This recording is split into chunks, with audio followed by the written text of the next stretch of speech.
leur meilleur défenseur plus leur meilleur marqueur, que nous n'avait pas vu au match aller, ça change pas mal la donne. En fait, l'idée de ce match-là, en plus d'être un match de reprise, il fallait proposer quelque chose auquel ne s'attendait pas forcément Bergerac pour essayer de les faire déjouer. Et c'est ce qu'on a vraiment réussi à faire. Moi, je suis très content de l'aspect tactique et du respect tactique de notre équipe. Voilà, il fallait qu'on propose vraiment quelque chose de différent. C'est vrai qu'en jouant notre basket fait de contre-attaque, de jeu rapide, de shoot en première intention, on allait prendre une raclée parce que Bergerac allait réussir à nous stopper en attaque et allait se régaler de nos ballons de jeu rapide pour eux. Et on a proposé quelque chose qui était complètement différent de notre registre, du jeu lent sur un faux rythme. Vraiment, l'idée c'était d'arriver à les faire déjouer eux. Et puis ça fonctionne bien, à la mi-temps on est à -4, il y a 24-20. Enfin 24-20 pour un match de pré-nat avec 2 des 5 meilleures équipes, 5 meilleures attaques, 5 ou 6 meilleures attaques de la poule. C'était un vrai pari. C'est un pari qui a été relevé. Le problème c'est que on a tenu 20 minutes. On a pris l'eau dans le troisième. Il y a leur numéro 15 là, Adi Bass, l'un des 3 frères, qui met 17 ou 18 points dans le troisième quart-temps en mettant 4 shoots à 3 points. Et voilà, ça faisait partie des limites, je le savais, c'était un risque à prendre, on l'a pris.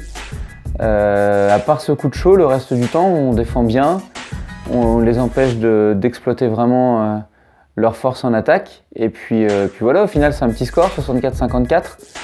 Mais moi, ce qui me fait plaisir là-dedans, c'est que c'est un petit score parce que nous, on l'a choisi. On l'a perdu sur leur qualité à eux d'adaptation. Mais on avait choisi ce genre de match et on a réussi à le faire pendant 40 minutes. Et pour un match de reprise, c'est une vraie bonne chose. C'est vrai que comparé au match aller contre Bergerac, on s'est déplacé chez eux pour la première journée, l'équipe était plus tout à fait pareille. Et notamment avec les frères Bass et l'impact qu'ils ont sur le match, parce que nous, au match aller, ils n'étaient pas là ou pas tous. Et là, clairement, sur notre match à nous, il y en a un qui met 27 points, donc qui tire l'équipe, 27 points sur 64, qui tire toute l'attaque sur ses épaules. Et puis l'autre frère, qui lui tient toute la défense. Donc du coup, lui, il met pas beaucoup de points, on n'a pas de deuxième chance, il défend dur. Donc leur meilleur défenseur plus leur meilleur marqueur, que nous on n'avait pas vu au match aller, ça change pas mal la donne. Et oui, on retombe sur ce qui fait la beauté de notre championnat cette année, à savoir une trêve tous les matchs ou tous les 2 matchs. On reviendra pas sur l'épisode de Brive qui repart pas alors qu'ils sont engagés et qu'on sait depuis le mois de juin que Brive n'avait pas d'équipe pour repartir, mais qui ont quand même été engagés en pré-nat. Résultat, la semaine, on a eu 1 mois et demi de coupure puisque notre dernier match c'était mi-décembre. On a repris samedi, alors qu'on devait reprendre le week-end d'avant puisque c'était notre match contre Brive. Donc on n'a pas repris, là on fait un match. On a tout de suite une coupure sur un match de coupe.